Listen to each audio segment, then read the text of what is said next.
Maayan Hoffman here, reporting live for India Today. I'm here in Jerusalem in the office of Eurel Margalit, the JVP offices, which is one of the leading venture capital offices in the region. Eurel is a former Knesset member and a former member of the Foreign Affairs and Defense Committee of the Knesset.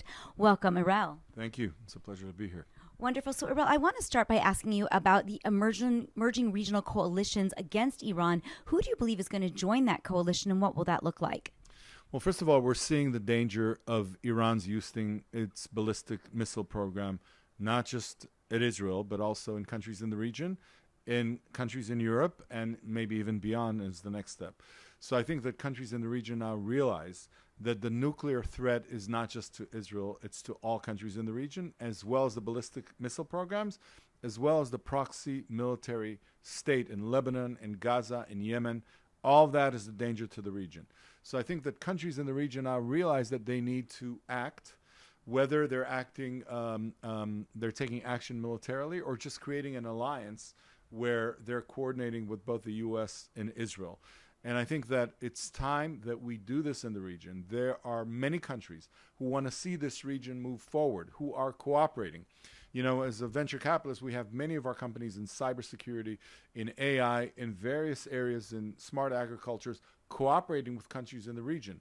The security alliance comes at a time where the economic alliance is already beginning to take shape. And I think that it's important that countries cooperate in the region and say stop to a terror military state that Iran is projecting, and maybe finally give the power to the people in order to change the regime and have a new chapter of leadership in the region and, of course, in Iran as well. Of course. Now, will there be other regional actors you think that we haven't seen thus far, you know, beyond those such as Kuwait, the Qatar, the UAE, Bahrain? Do you think we'll see others in the region getting involved, perhaps Europe with regards to what happened in Cyprus, etc.? Yes, I think that the Europe part of NATO understands that the threat is real. Just like they were firing at Cyprus, tomorrow they could be thinking that the U.S. is using a military base in Greece. They can fire at Greece as well. They have the capabilities.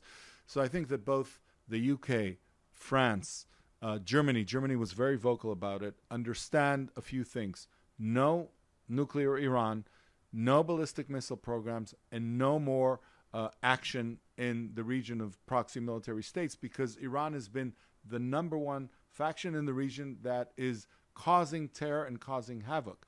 And maybe the people of Iran are finally are going to get the investments not in terror of other countries, but investing in themselves. And I think many people in Iran are standing up and are, sounding their voice, because that's what they want to be seeing as well.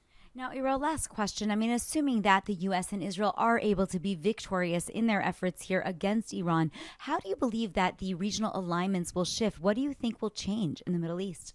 So first of all, I want to say to all of us that war needs ambition and aggression, but also it needs modesty, and you need to use your brain just like you're using your force. So one of the things that I'm looking for is a smart strategy, exit strategy out of this war, by achieving all goals, but seeing that the region goes to the next level.